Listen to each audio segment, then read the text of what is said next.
Welcome to New Life Live with host and founder of New Life Ministries, Stephen Arterburn. New Life Live is dedicated to transforming lives one at a time, thanks to the giving hearts of you, our listeners. Our goal is to provide you with wisdom from God's Word to give you hope and help in life's hardest places. If you have a question you'd like to ask today, our phone lines are open. Call 1-800-229-3000. That number again is 1-800-229-3000. Now here's Steve. Well, welcome to New Life Live. Larry Sonnenberg sitting in for Steve Arterburn today. And I have sitting here with me Milan Yerkovich. Hey, Larry, how are you? And soon Dr. Joe Hubbard will be in. Steve is... on a special mission. He's on a very special mission. Yeah. He went to Texas. It's his mother's 94th birthday, Clara Arterburn. Happy birthday, Clara. That's right. She is a listener. She supports New Life. We've got to know her here. She's been on trips with us. And we just love that lady. And Steve is a real good son, and he went off to celebrate her 94th birthday with her. So happy birthday, Clara. She is a very fun person to be around.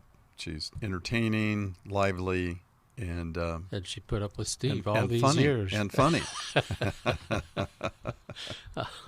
Well, you know, we're going to continue talking here for just a couple minutes about Mental Health Awareness Month, the month of May. We recently added a video to our Club New Life library, one that you did. It's Why Seek Counseling. And so maybe you can just speak to that a little bit, Milan. How does seeing a counselor benefit your mental health? So it seems like an obvious answer, but it's not as simple as it may sound. Well, I think a lot of people are not cognizant of what mental health really is. They don't stop and think about it. They continually look through their lens that they've been looking through their whole life, which is a lens that is multifaceted, you know, emotionally, spiritually, physically, literally, metaphorically. But they don't often recognize that they're not traveling with their wings level. There you go. They don't necessarily know it because they've always been tilting one way or the other. And so, as I've said many times before, pain is the real revealer. And pain really does show us that something hurts. And when we have repetitive pain that's occurring over and over again, anxiety, depression, frustration, anger, apathy, all these things just tell us that there's something that needs attention. And I think the key point here is that we've gotten this far with what we know how to do, but it hasn't changed things, you know. We get comfortable in our discomfort. We get comfortable in our discomfort. It's all we know. And so we look for lighter and happier days and then bummer days. And so we're very affected by the state of the day, as opposed to having somebody to talk to, which has the ability to help us reflect on our thought processes. As well as, and this is important, Larry, all of our mental health, in my opinion, is usually related to relationships. Whether they're in the past or the present, our anxiety, depression, frustrations, anger, etc., reactivities are all related, whether I go in by myself or with a couple, as a couple go in. It's entirely relational. And a lot of us don't understand how we fit in a relationship. What do I make others feel like? What do I feel like around them? And so this is what we do in our counseling offices, and here, of course, at New Life, was we help people reframe. Well, I mentioned that your video was put up in our Club New Life library, and I just want to remind people that that is a benefit of joining Club New Life. So if you would be interested in supporting New Life on an ongoing, regular basis, it makes a difference. It helps people to experience what Milan just said. And you would get access to that video and hundreds of others. And when you join, we'll send you the Arterburn Wellness Series. And it's an 8-book set, Understanding and Loving People with all these different issues. Mm-hmm. We don't have time to go list them all right here. But we're going to come back. Dr. Joe Hubbard will be in the seat in the studio, and we'll start taking your calls. So hold the line. I came into this thinking that my husband was the cause of many of our issues. The New Life Intimacy and Marriage Workshop is coming to Washington, D.C., July 23rd to the 25th. But after learning about our attachment styles, I understood how our past hurts were playing into our present problems. Join Steve Arterburn. It's been a dream of mine for a long time to help people to grow more intimately together, and we believe that everybody has room to grow in the intimacy level of their life. And Milan and Yerkovich. We help couples understand how their attachment style is sabotaging their current relationship. And then we teach them how to create comfort in a relationship. And New Life's group counselors will help you focus on the area that will benefit your marriage most. To register or to find out more, call 1-800-NEW-LIFE. Here at this workshop, we had our first ever conversation without yelling, blaming, and accusing. 1-800-NEW-LIFE.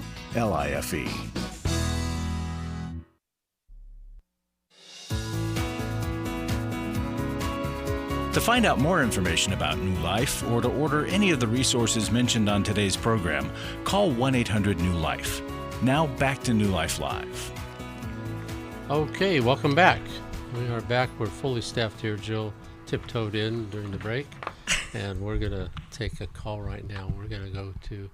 I think she walked normally, personally. She just kind of... There were tulips over there. Okay, let's go to line one. Talk to Carolina in Baltimore, Maryland. Listens on Wava. Hello. How can we help you, Carolina? Hi, my name is Carolina. Can you hear me? Yes, ma'am. So first I want to thank you guys for taking my phone call, guys and gals. And I wanted to hear your opinion on something, an issue that I'm having. I just want to give y'all a little bit of background just to catch y'all up to what's going on right now so y'all get a full understanding. My dad abandoned me when I was young, and for a long time I would try to reach out and connect with him just to get to know him and him to get to know me or what so have you. And he would always change his phone number or not answer his door.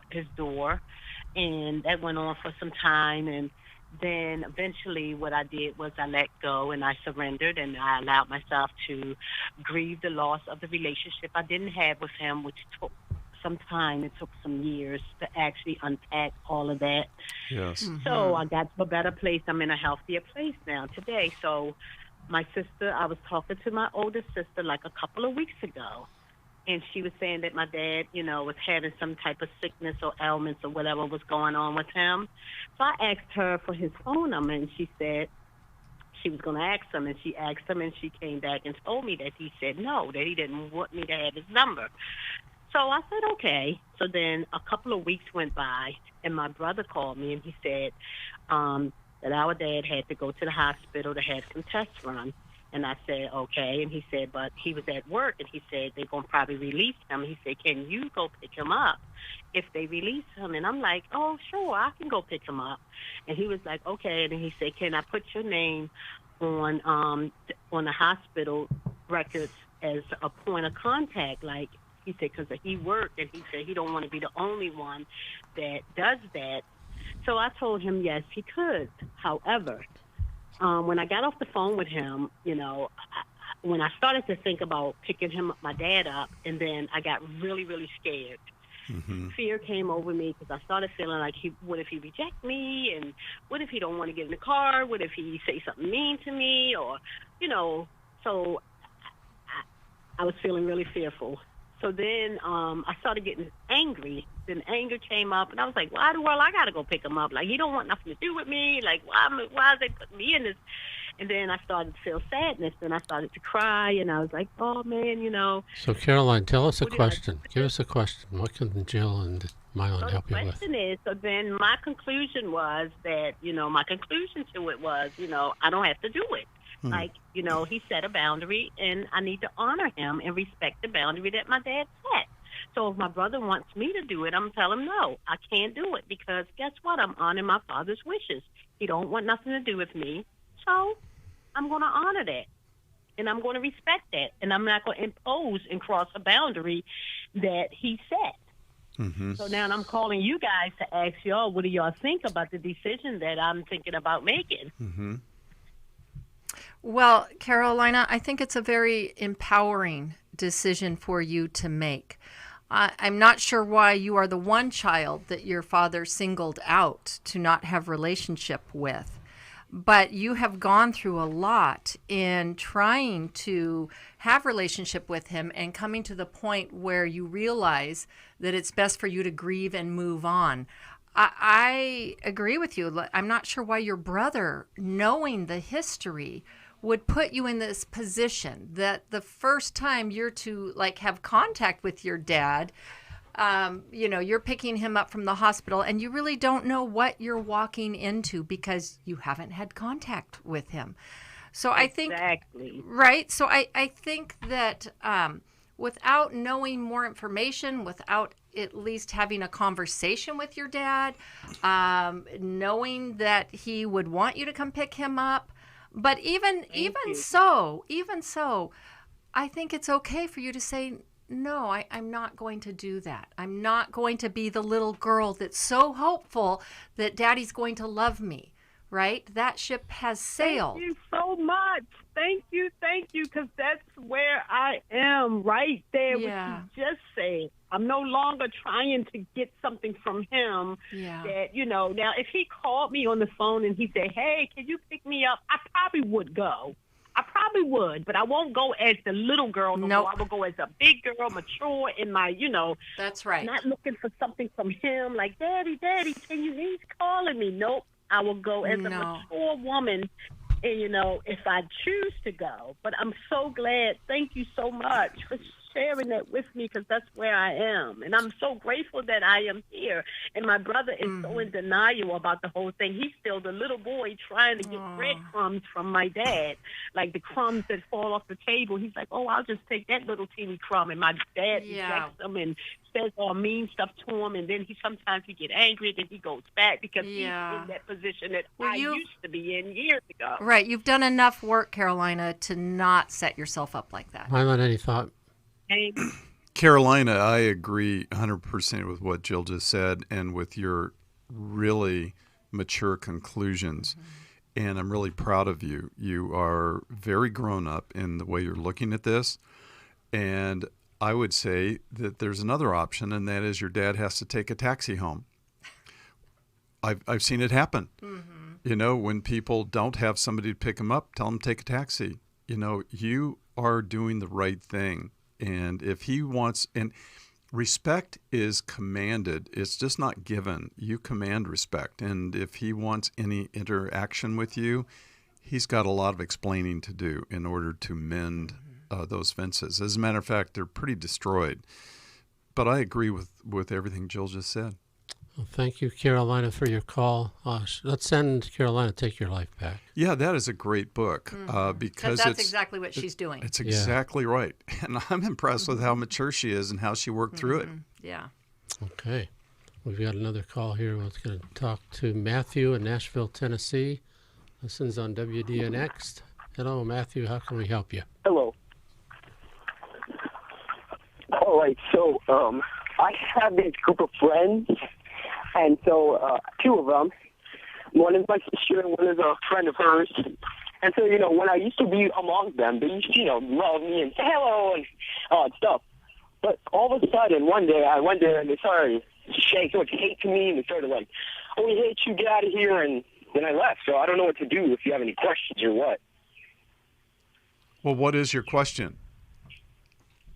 Well, my question is, what do you think I should do? Should I try to fix the situation and see what's going on, or just leave and forget about it? So they're not as friendly to you as they once were? Is that the issue? Yeah. Matthew, how old are you? I'm only 14, actually. 14. Oh, you sound older than that. Okay, you're 14, and how old's your sister? Oh, my sister is 12. She's 12. Mm-hmm. Okay, and so you used to hang out with them, and now they are shunning you. Yes. Okay, and Matthew, do you have other friends that you hang out with? I do have some cousins and stuff, but I'd love to hang out with them. Okay, and friends from school? Or school hasn't been happening? I'm actually homeschooled. Oh, okay. Okay. So, so it sounds like your social contacts are limited. And of course, then you would be hanging out with your sibling and her friends. Matthew, for a 12-year-old girl, it sounds somewhat like junior high behavior in a 12-year-old girl. One minute they like you, one minute they don't. They're very hot and cold. And they create kind of dyads of, where they team up with a person against another one. It's kind of how the whole mean girl syndrome developed. And they use social alienation and social aggression in how they interact, which is very different than how boys interact. Boys will just be aggressive, right? And boys are a little more straightforward. What you see is what you get. And girls are different than that, and it's not fair. It's not fair to you because it sounds like you value the relationship with them.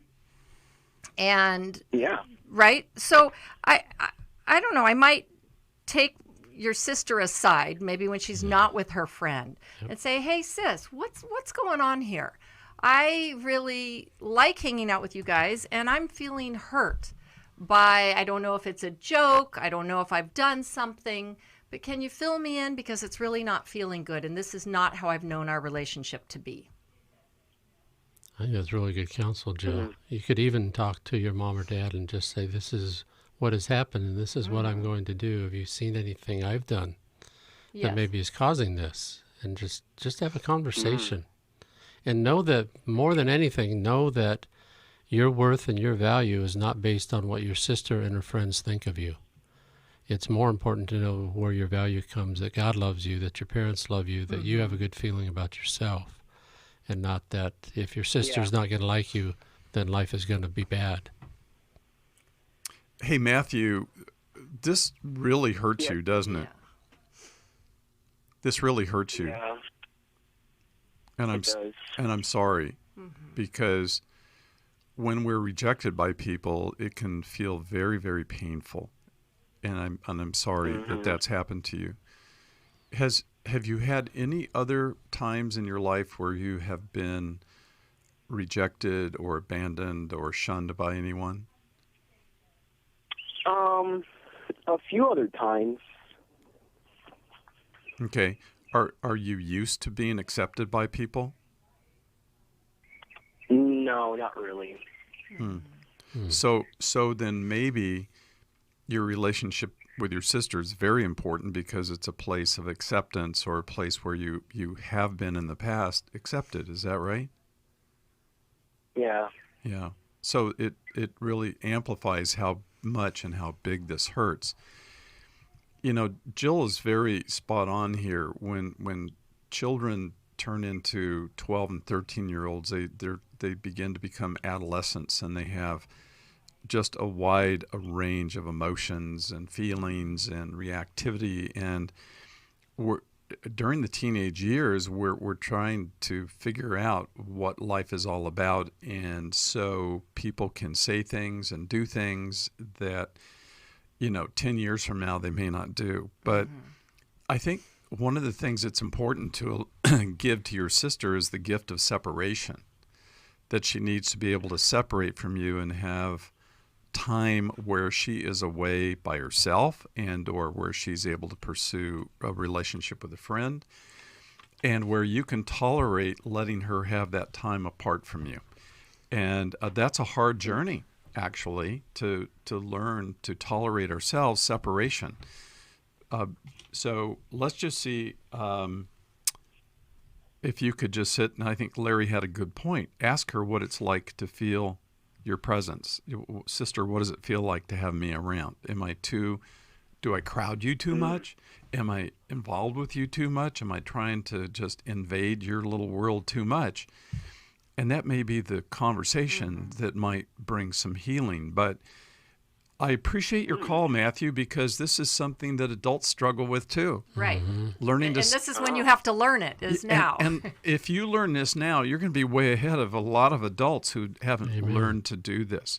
So I really thank you for your call. I hope this I think helps. the idea of maybe asking your parents to help you come up with some other social outlets, right? Maybe it's involvement in youth group or someplace where you can start to make friends through that idea of repeated exposure to people. Very good. Do you guys think of a book that might work for Matthew? Matthew, do you like to read? Sorry, put him on hold. Hold on a minute. There we go. Matthew, do you like to read? Yes, I do. Okay, I would say Take Your Life Back, because it's an adult book, but it's all about differentiating and separating and being strong. Being your own person. Being your own person. So we'll send you that book, Matthew, and I love that you called us today. Yes, I know. Yeah. And he's at the age where he's a young man. Yes, absolutely. Yeah. Yep. Matthew, thanks. Thanks, Matthew. We'll be back right after this and continue with calls. For most of my life, I've been dealing with an opiate addiction. Why is opioid addiction quickly becoming one of our nation's biggest killers? Maybe it's because it isn't only those who are addicted who are in denial. We did what I see so many parents do, is it can't be an addiction. There's something medically wrong. It's impossible to solve a problem when you don't know what you're up against, and families will try to find any explanation except the one that will put them on the right path. Alcoholism and drug addiction is a family disease. It doesn't affect just the individual. If someone you love is abusing painkillers, know what you're up against. It's time to admit it's addiction and seek treatment. Call us today at 1-800-NEW-LIFE. We have Christ-centered partner treatment centers around the country. Call 1-800-639-5433 or visit us online at newlife.com. We just made a decision. We will do whatever it takes. 1-800-NEW-LIFE. I was really living a very anxiety-filled life. I did go to Take Your Life Back. That's why I continue to support the ministry with the hope that not only am I helping my own situation, that I'm helping others as well. You can help New Life Live stay on the air by joining Club New Life today. When you sign up to support us monthly through Club New Life, we'll send you the new member thank you gift of the 8 books in the Arterburn Wellness series, including Understanding and Loving a Person with Attention Deficit Disorder and Understanding and Loving a Person with Sexual Addiction. Plus, there are ongoing benefits like access to the Club New Life video library, the monthly Club New Life CD or download, quarterly resources, free shipping on purchased resources, and discounts on workshops. Call 1-800-NEW-LIFE. That's 1-800-639-5433. Support Club New Life, and together we can help hurting people find help and hope in life's hardest places. Call 1-800-639-5433 to join Club New Life today.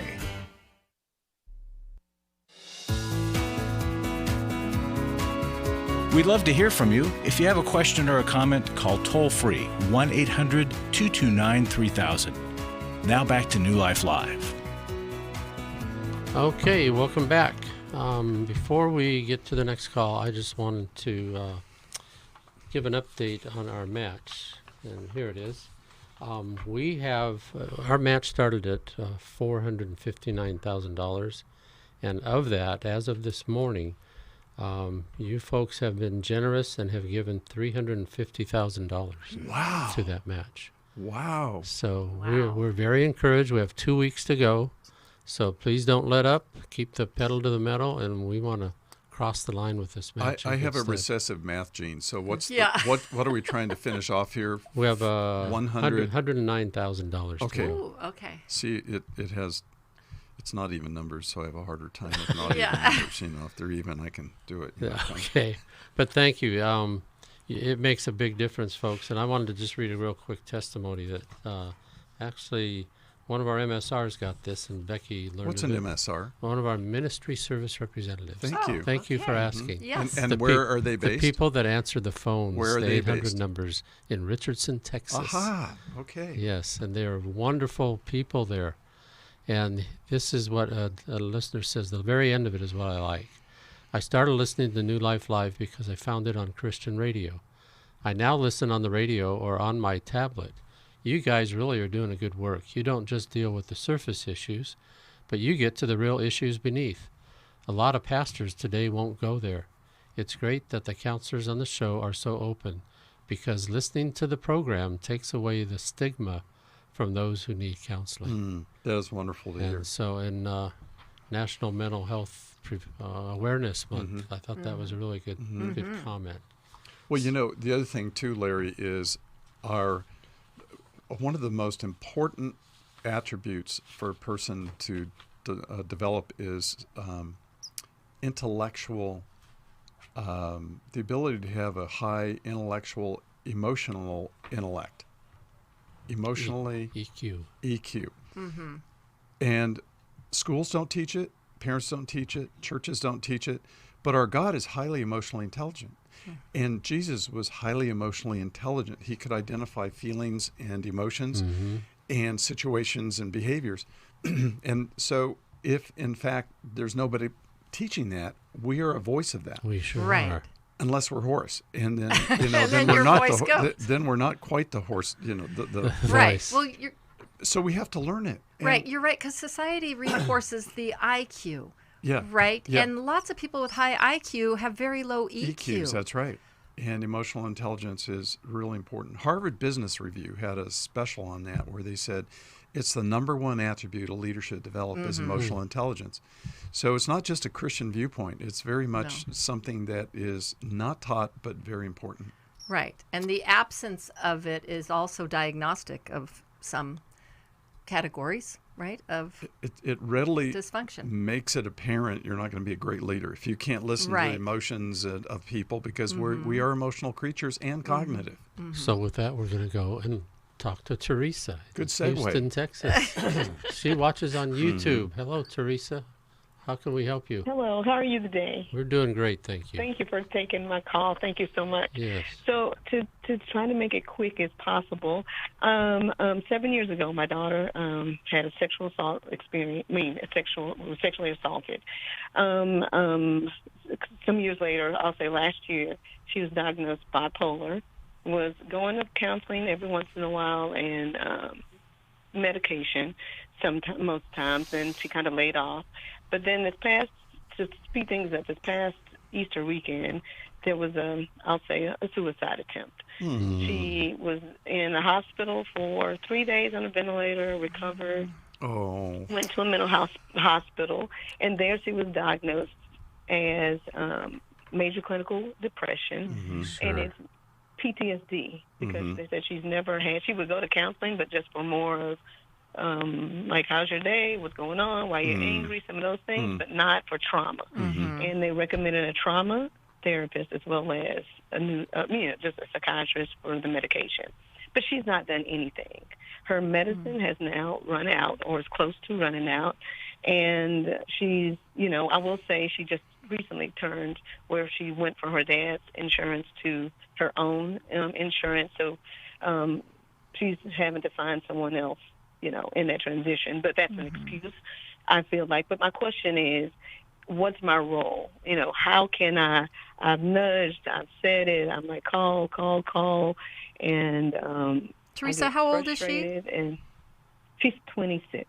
26, okay. She just turned 26 last month. Okay. And she's still living with you? I just don't know what to do. Yes, she is. It's hard being in the position of having adult children that are still under your roof, right? That want to live their own lives, and watching them make choices that are really filled with poor judgment. I think it's appealing to them as an adult, appealing to the idea of, is what they're doing serving them, right? That this is not about you wanting to control them, you telling them what to do. This is about, how is this working for you? And how do you envision this playing out? That being someone that comes alongside and says, are you willing to hear some input from me? Or, I just have some questions about the choices you're making and how you see it playing out. I like that a lot. Yes. I have a thought, but we'll do that after the break. Okay. We'll do that right after the break.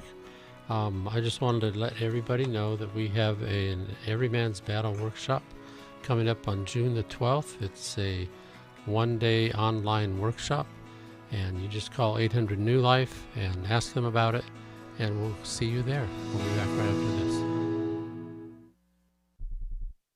I feel blessed to have had this opportunity for my needs to be met, connecting with other women who are fighting the same fight, hoping for healthy marriages and growing closer to the Lord on their journey. My name is Shelly Martinkus, and I want to personally invite you to the Restore Workshop. If you have been affected by betrayal, it might be that your husband has been looking at pornography, it might be an emotional, physical affair. I would love for you to come join us. I feel encouraged and hopeful that even in my struggle, I am enough. You will leave with hope, with a community of sisters ready to support you, and you will also leave with tools to move you forward on this journey. Through the sharing in our small group, I realize that I am not alone. Please don't hesitate. Pick up the phone, call 1-800-NEW-LIFE. I would love to see you there. The Restore Workshop is coming to Dallas, Texas, June 25th through the 27th. Call 1-800-NEW-LIFE to find out more. That's 1-800-639-5433 or online at newlife.com. Hi, this is Steve Arterburn, and for 30 years, New Life has been the most trusted name in Christian counseling. Your ministry has saved my life. If you struggle with emotional hurt, family or marriage problems, the pit of depression, or the pain of addictions, we can help. I'm down 100 pounds now from what I was. You guys are awesome. You're a blessing to America. Our treatment programs provide clinically appropriate solutions from licensed professionals, all in a biblical framework. I have had problems with alcohol. I think God has ordained this place to be His. You don't have to be a prisoner of your pain. Help is available at 1-800-NEW-LIFE. She tells me that I'm a new man, and I feel like a new man. It worked for me, and it can work for them too. This time it is different. If you're ready to take the first step toward genuine spiritual and emotional healing, please call us today at 1-800-NEW-LIFE. God can open the door to a better tomorrow right now. Call 1-800-NEW-LIFE. That's 1-800-639-5433. We're glad you joined us for New Life Live. To be a part of the program, call 1-800-229-3000. Now back to New Life Live. Okay, we're back. We're speaking with Teresa, and she has a daughter that really had a difficult time, attempted suicide, and Jill. And that ups the stakes too. I think on what I was saying, right? It's not, you're not going to just be passive about this because she tried to kill herself. I think it's okay to say, you know, it scares me when I see you doing nothing. Right? And let me tell you what it was like to be on the receiving end of that. So what Jill just said is really important, to tell your daughter what you feel around her and how frightened you are as her mom, and the difficulties that you're, and really the barrel you're over. You are just stuck in a place. It's really hard. Any parent would have a hard time there, Teresa. Secondly, I would also empathize with her and sympathize that to say, you know, for you to want to die means that you are hopeless, helpless, and very despondent, and you see no reason for living, and that is a result of the trauma. And to empathize with how much pain she has. A lot of times we don't want to do that. Because we don't want them to think about it. But to validate the fact that if we don't deal with our trauma, it will leak out all over the place in our current life. We are not living life. We're actually living out the trauma. So I think it's really important for you to empathize with her. And then I would say, let's go in together to a therapist that really gets the PTSD, and go into a trauma specialist, make an appointment, go in with her, tell them what you're all going through, and then ask the trauma specialist to explain how the trauma therapy is different than talk therapy that you described that she went through. And I would continue to be an advocate and tell her, I need you to help me. You know, and you can't, Teresa, keep her from killing herself. That you can't stop, because if a person's very intentional about that, they're going to do it. So you can't be held hostage by that. So it's important to tell her, please do this because I love you and care for you, and you're miserable. We don't want you to stay there. Right. And even though, okay, she's an adult and yes, she should make her own appointments and do all that, I think this is a situation where if she's not doing it, she may need that extra support of you saying, if I go ahead and make the appointment, will you come with me? Yes.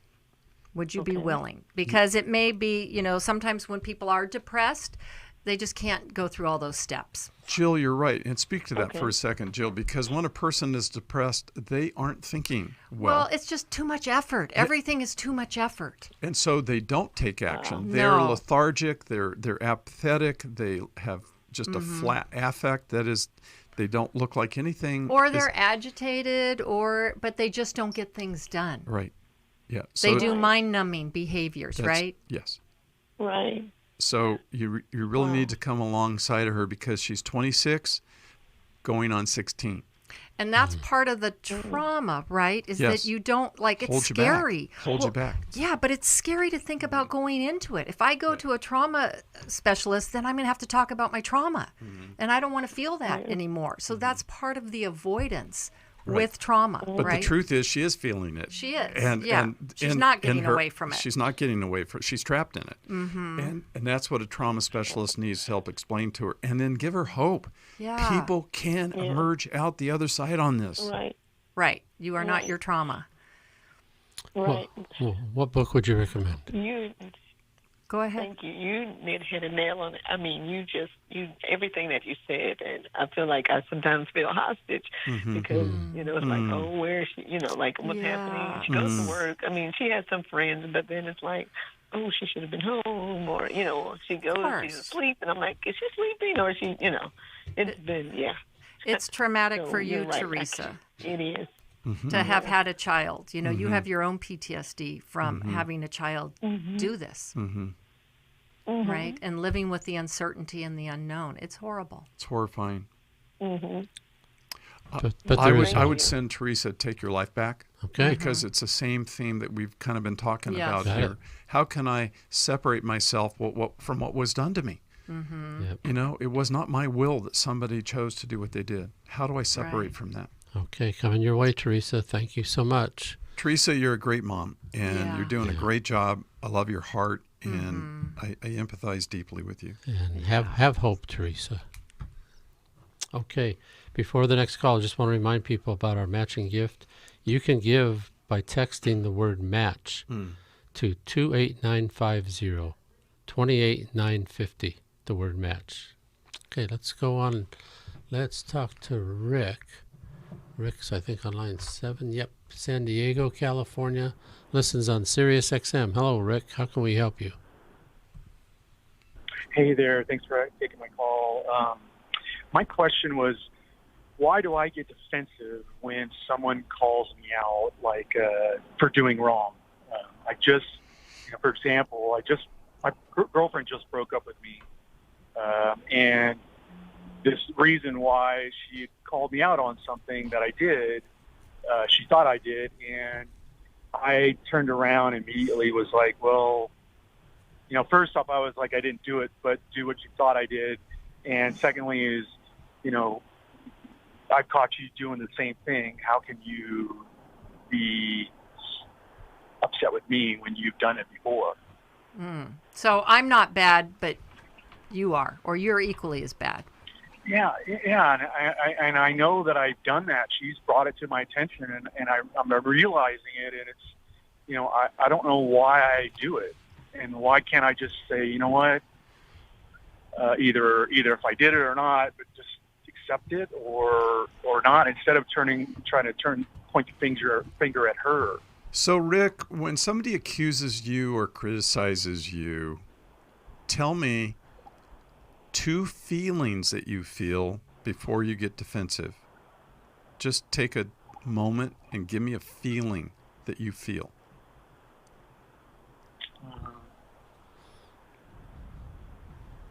I guess being attacked.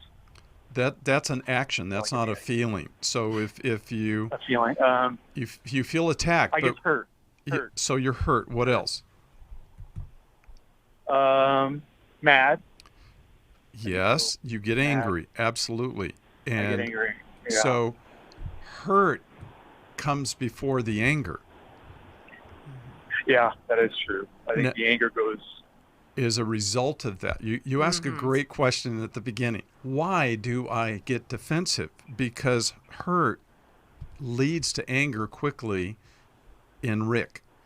Now, when do you think you first started feeling hurt by people and then angry? Because I doubt this is the first time that's happened with your girlfriend. It's happened before, perhaps. Yes. I don't know at what point it started. I just can't remember, but I feel like I've been dating her for almost 2 years. We were just short of 2 years.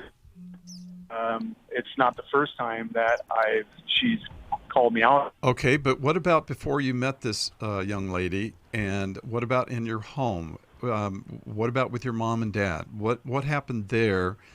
Because again, when people get hurt, they get angry. It's a primary defense against being hurt and feeling attacked. Have you done that? Do you recall back into your childhood? Girlfriends, yeah, friends. Parents, family? Siblings. I can, as far back as I can remember, I think I've always reacted this way. Okay. And thought. So it's not. No. Go ahead. It's not. What was that? Oh, so it's not new to this girlfriend. That's what I think we're trying to establish. That this is a lifelong pattern of reacting, right? And it's just like on a hair trigger. As soon as somebody says something negative about you, you react. Mm-hmm. And I think always go ahead. Yeah, it's always been that. It's always been that way. Right. So in your hurt, sometimes we have a sense that it's not okay for us to make a mistake. It's not okay for us to have, any negative attributes or to be bad in any way. And so we push that away because it can feel like if they call us out on something, that it's not just that we made a mistake, it's like we're bad. We're bad, we're not good, we're not okay. And that rocks the very, core of our being. And that's also called shame, Jill. Yes, it is. when we're made to feel bad. But I would guess, and I think you would too, Jill, that Rick has felt shame before. That's what he's saying. Yes. Yep. Yeah. So we're going to come back, Rick, in a little while. We'll come back right after the break, finish up this call, and take one more. Great. Rick, thank you. Hang on, Rick. We've got more for you. We have an intimacy and marriage workshop coming up July 23rd to 25th, Washington, D.C. Call us. Hi, this is Steve Arterburn from New Life Live, and Chris Williams and I are doing the Emotional Freedom Workshop. I don't know of anybody that wouldn't benefit from emotional freedom. We're all bound or stuck or struggling in some area. What are we going to do there, Chris? Just really help people get clarity around the places where they're stuck in their life. They sort of circle the same mountain of disappointment over and over and over again. You're going to be able to see that mountain clearly and get to a new place of what we call emotional freedom, which is simply I can feel in the world, build a relationship to it, and know what to do with my experiences. The New Life Emotional Freedom Workshop is Saturday, August 14th. Steve Arterburn and Chris Williams will present information on trauma, depression, codependency, and more. And small group leaders will help you process the information you learn. Call 1-800-NEW-LIFE. That's 1-800-639-5433 or register online at newlife.com. I was really living a very anxiety-filled life. I turned on New Life, and the topic that day was about anxiety. And just by listening, I got relief. You can help New Life Live stay on the air by joining Club New Life today. When you sign up to support us monthly through Club New Life, we'll send you the new member thank you gift of the 8 books in the Arterburn Wellness series, including Understanding and Loving a Person with Depression and Understanding and Loving a Person with Alcohol and Drug Addiction. Plus, there are ongoing benefits like access to the Club New Life video library, the monthly Club New Life CD or download, quarterly resources, free shipping on purchased resources, and discounts on workshops. Call 1-800-NEW-LIFE. That's 1-800-639-5433. Support Club New Life, and together we can help hurting people find help and hope in life's hardest places. Call 1-800-639-5433 to join Club New Life today.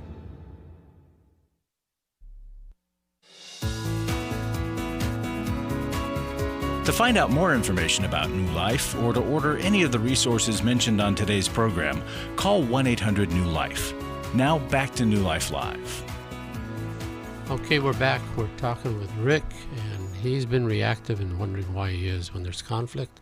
And Milan, you can wrap this one up. Well, shame, I read this from an individual, and I've remembered it because it was so profound, the way this individual wrote his explanation of shame. He said, what began as a we, when we get older, becomes a me.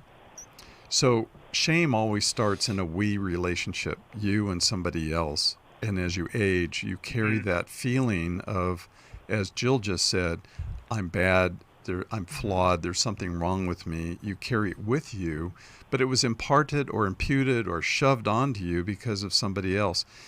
Is there a person in your life, do you think, that may have contributed to these feelings with criticism, rejection, being unkind? Is there anybody you can think of? Of course, yeah, my father. Okay. I've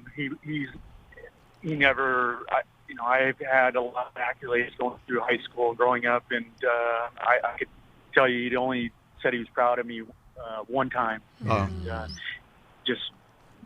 I think that has to stem from that. Rick, I'm so sorry. Yeah. I feel so bad for you, but this isn't your fault. I want to make this very clear. It was put into you by somebody else, an older adult parent figure allowed this to be put upon you. Now you're carrying it. So the answer is, you ask the question, why? Well, there's your answer. It's been something that was brought on to you by somebody else who was critical and unkind and wasn't proud of you and didn't give you the kind of love and care and acceptance, really, that a dad should. But if you really want to work on this, you're going to have to work about that. You're going to have to work and looking at the past to be sad and angry, not necessarily directly at your father, but at the way you were treated as a child. And that's the healing journey out. Comment on that a little bit? The root of why you react this way in situations. So to be able to, let someone into what it was really like for you growing up and your experience with your dad and the disappointments that you had. So to be able to grieve that and put it in its proper place so that when people come at you with constructive input, you can say, well, okay, let me hear you. Is this what you're saying? Okay, let me think about that. And then in a thoughtful way, you can say, well, this part doesn't quite feel like me, but I can own this part. That's the goal, but you need a little space. And so you need to be able to kind of disarm that horrible feeling that you're fearing around every corner as soon as somebody says, I have to talk to you. Yeah. Father wounds are a real big deal. Father wounds are huge. They're a very big deal. But Rick, here's the bottom line. You're not the flawed one. Your dad was. Right. See, he was the one who was unhealthy enough to impart pain to you, and then you're carrying his undealt stuff, probably. His undealt, absolutely. It's passed down. It is passed down. It really is. And we care for you, Rick, and you ask a brilliant question, and I hope that helps. We're going to Take Your Life Back. Okay. Is that a good book? Okay. Is it better? Making Peace with Our Fathers? Isn't that one of Dave's books? Yeah. We can do that. Do we have that? But Rick, I would jump in to work with someone. We have some good people in the San Diego area that I know personally with New Life, that New Life counselors that could a book alone isn't going to do it all for you. Right, you could process this with. And so hang on the line, and if you want, we'll help to provide a counselor for you down in the San Diego area, okay? Okay, a couple things quickly before we go to our last call here. And tomorrow we have a. Where did it go? I'm sorry. Where is she? Well, her name is Catherine Quint. Oh, there yes, it is. that's and right. Thank you. That's she'll be joining the program tomorrow for a topical program that'll be devoted She's to wonderful. domestic abuse. You were on with her last time. I was on with her before. She's got a wealth of information. Is she an attorney? Right. She is. She's an attorney. So she knows a lot about what can happen when there's and a survivor as well. Domestic abuse. And I'm going to insert something here. One of the worst domestic abuse cases I ever saw was a male who was abused by a highly abusive, angry wife. So it's not just about 10% are males who were abused. So we want to be able to really help people understand, how do I escape this? Okay. That's tomorrow. And let's see, I want to talk to Sharon in Cleveland, Georgia. Sharon, hi. How can we help you? You watch on NRB TV. We've got just a few minutes, so tell us how we can help you. Okay, yes. I'm currently in a second marriage, and I'm struggling with some Bible verses I've been reading about getting remarried. I was married, the first time I was married, we were unbelievers, but the second time we are believers, and I'm reading stuff in I think it's Matthew 5:32, that, he's not supposed to get remarried if he divorces me, and he causes me to commit adultery, and someone else, anyone that would marry me to commit adultery. And I'm just having some struggles with just what the Bible says about that, and just feeling kind of sad that if we do get a divorce that I have to be unmarried for the next 40 years or something.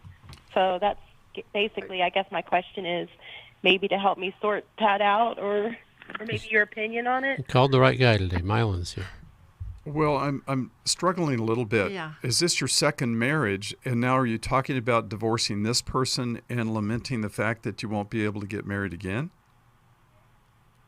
No, what happened was my husband actually left/abandoned me a couple months ago. He filed for divorce immediately, and our divorce date's coming up in June 2nd. So this is all happening maybe okay. 2 So months this is your second marriage, right? Then.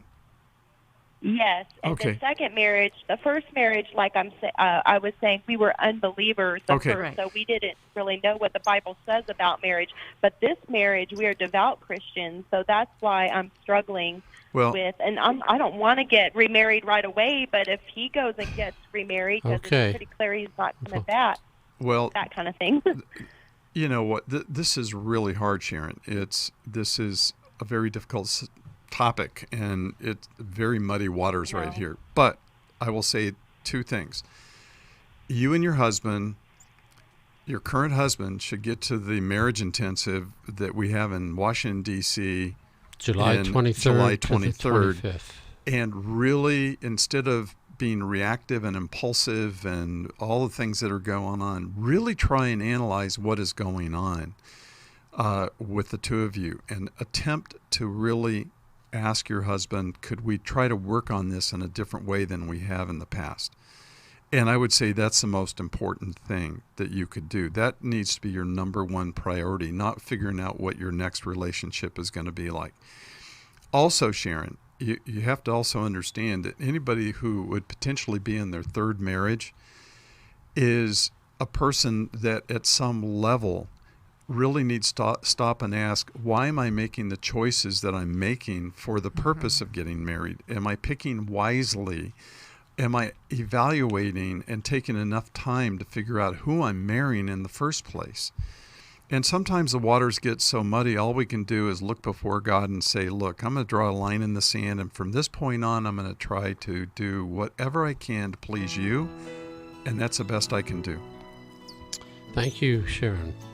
I just want to close real quickly with a brief scripture here out of Hebrews 12:15, and it says, "See to it that no one misses the grace of God, and that no bitter root grows up to cause trouble and defile many." Love you at New Life. We'll see you again. Thanks for listening. We hope this program has helped you by giving you insights for handling the challenges you face in your life. We want you to know that we're here for you, but you also need to know that New Life Live is a listener-supported ministry. To make your donation or to get any of the resources mentioned on today's program, call 1-800-NEW-LIFE. That's 1-800-639-5433, or write to us at New Life Ministries, P.O. Box 1029, Lake Forest, California, 92609. Please join us again tomorrow for New Life Live. Hi, thank you for watching New Life Live. You know, New Life Live is a Christian counseling program where we deal with the hard questions about life, relationships, kids, free choice, freedom of will, whatever. It's all right there on New Life Live every day, every weekday, 1 p.m. Eastern, 10 a.m. Pacific. If you want to call into the live broadcast, you can find the schedule on newlife.com or click the social media link right below. You can see every episode of New Life Live on the New Life YouTube channel. Watch it with a friend, watch it later. Be sure to subscribe and hit that bell so you'll never miss another episode. So if you want to listen on the go, download the app. The link is right below. And I hope if you need some information, if you want to get some help, you'll call us at 1-800-NEW-LIFE. And I'll see you next time.